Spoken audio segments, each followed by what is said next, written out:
Today I'm standing on a bridge over the Arkansas River here in Little Rock, and behind me is Bruce Oakley.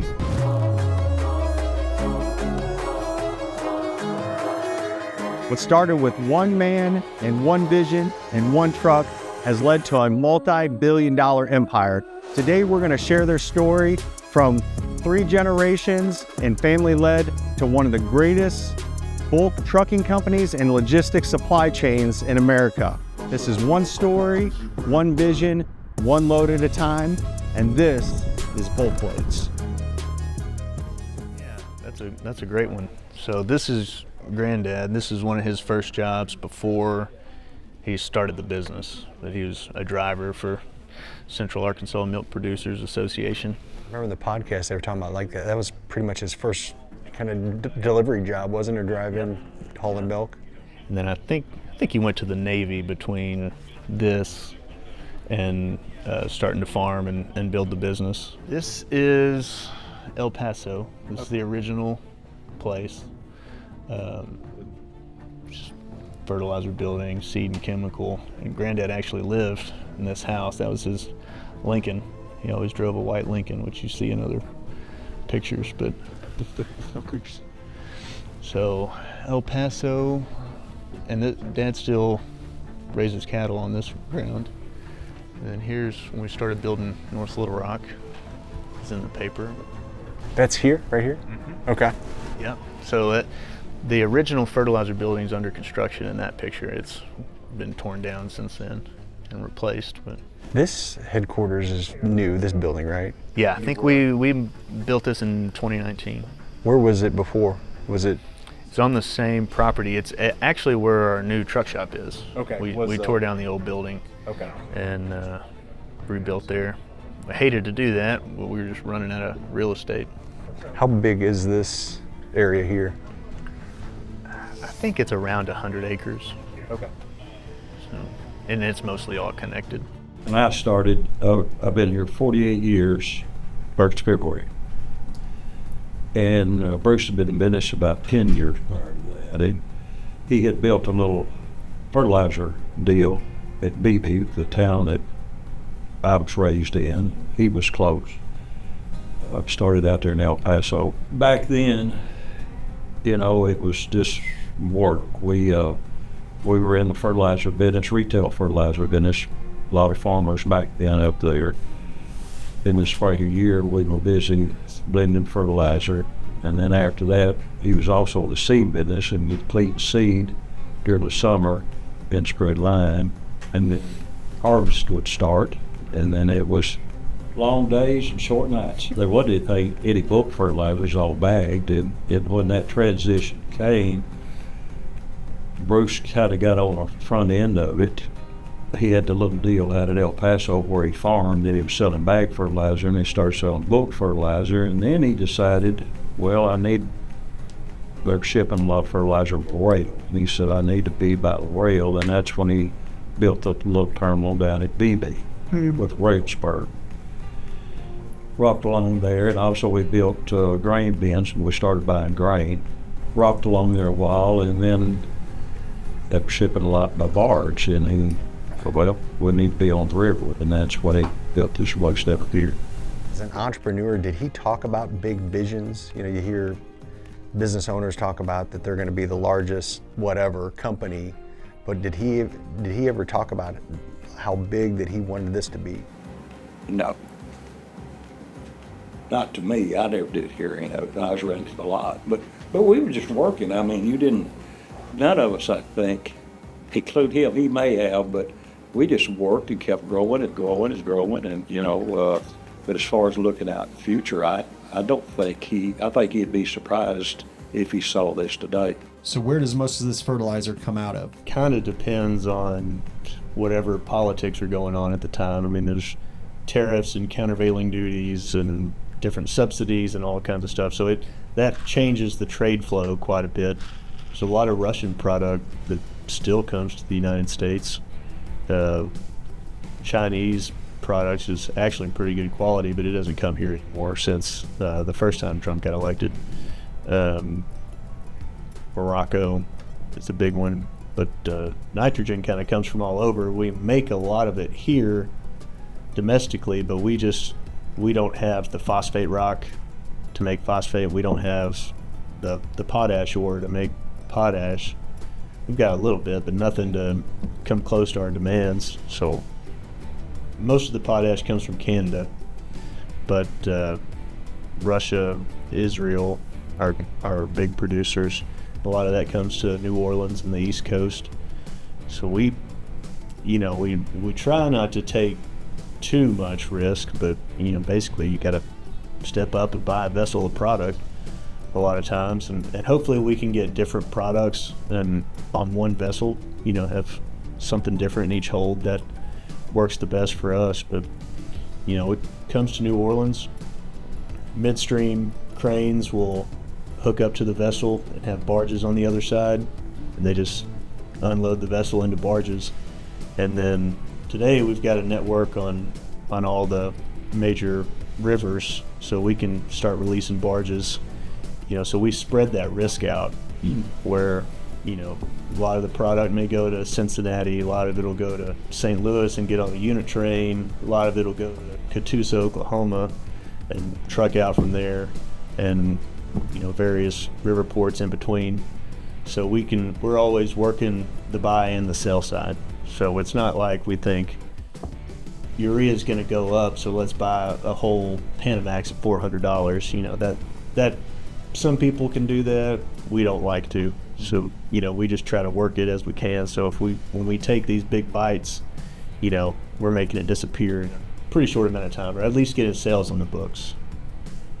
We try to manage that as close as we can, and there's some other things, index plays, and a lot of different pricing mechanisms that go throughout that system. How many boats do you all have on the river? About 30. Okay. And they range, typically it's a 4,000 horsepower boat on the Arkansas River.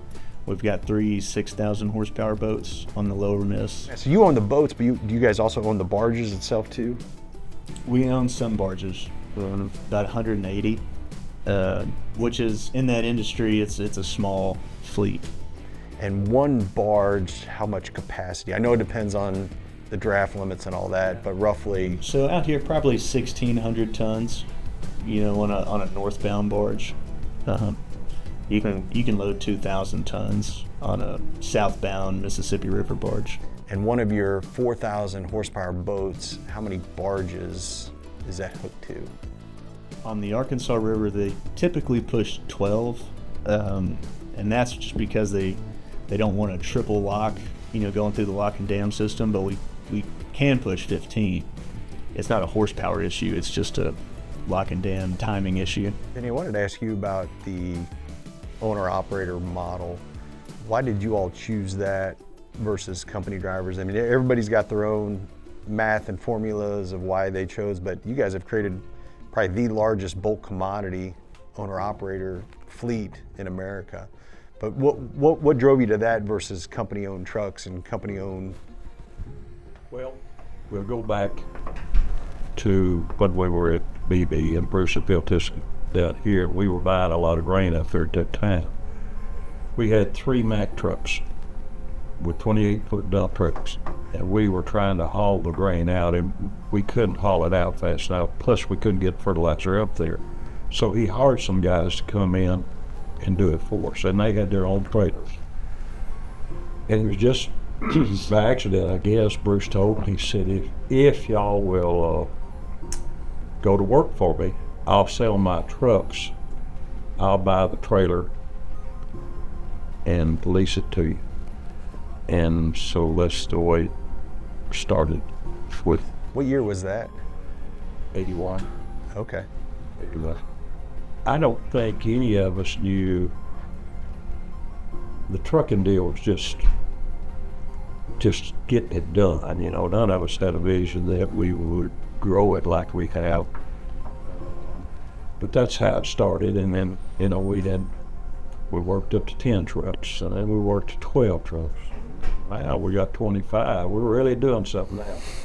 It just kept on. Well, I'd like to run 100. Well, you reach that, now then, well, let's have 200. Then it's just keeps growing. But it was just a fluke, I guess, that it happened that way. What was Grandpa like in your eyes? Similar to how Benny described him, he was always serious. I was always nervous about disappointing him. I wanted to do a good job and get his approval. And I think my dad's the same way. So that's been a big motivator for us, even since he's passed. Like that mentality of wanting to do a good job for him still stuck around. So, but we always had a great relationship. I was, the oldest of the grandchildren, so we were just always naturally close. Would he tell some pretty good stories? He really wasn't a big storyteller. He Serious, had a like lot he of good said. stories, but I mean, you might have to drag it out of him to tell you some good stories. But he did not brag on himself. He was had a very humble attitude.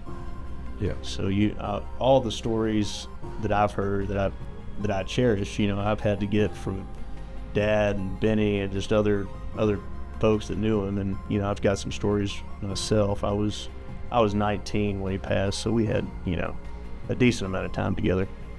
Talk about really the last, and just I might ask you this first, but really the last 10 years have been explosive growth. Because you guys purchased, was it W.B. Johnson? That was in 2014. 2014.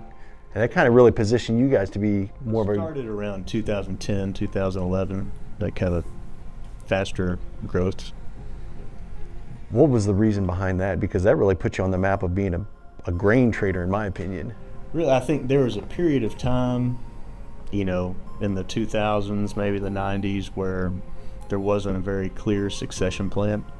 So we were just a little more conservative on the growth and spending money. And I think 2010 is when I started in the business. Not that I was responsible for the growth that started, but I think just me being engaged kind of got Dad a little more excited, and so when we started seeing a more clear line of succession, that we could keep the company and the family privately owned, and we started wanting to reinvest, and so it's all been pretty good growth. I mean, all those years of not growing much, they kind of were able to build up a very strong balance sheet over those years. So it's not like something, really started here. It started way back, just kind of building up a stronger company and not getting over leveraged. So today we count our blessings from before, where, Granddad did have to take on debt and things like that to build the business. And so we try very hard nowadays to just always be debt free, never let bankers influence what we're doing, and we just we try to make money. If we're successful in that, we'll reinvest it in the company, and so that's what leads to a lot of our growth. How many total employees are there now, Bruce Oakley? I guess include owner-operators too. I mean, I know they're not employees, but... Yeah, so owner-operators are 900, I think employees are 8 to 850. So 1,700-ish wide ballpark. Simple terms, types of trailers that you all are, the owner-operators are pulling in the fleet. Give us a breakdown. And I don't need numbers, but just you got the pneumatics, you said, big fleet of end dumps, hopper trailers. Yeah, we got about 400 and got 30 or 40 end dumps owner operators, and we've got about 200 pneumatic owner operators and about 200 hoppers. Is about the breakdown. There's other terminals where trucks are running in and out of. Can you speak? Yeah, so we got 2 terminals that we are trucking terminals down in Reserve, Louisiana, and we've had that place down there for, I don't know, 30 years probably, close to 25 years probably down there. That's a great location, and I don't know how many trucks we run out of there, probably 100, right at 100, yeah. we've got, 3 guys down there? We got 2 right now. 2 guys down there that operate those trucks. Plus we have a mechanic bay, and we got a wash bay. And then over here in Oklahoma is really taking off. I can remember when we bought that Port 33. Port 33. It was Johnson 33. Yep. What year did you do it by? 2014. 2014. We got a fleet of 125, About 135, Yeah, I think is the number now. that run out of that terminal there. So wow. But they're all connected. I mean, Yeah.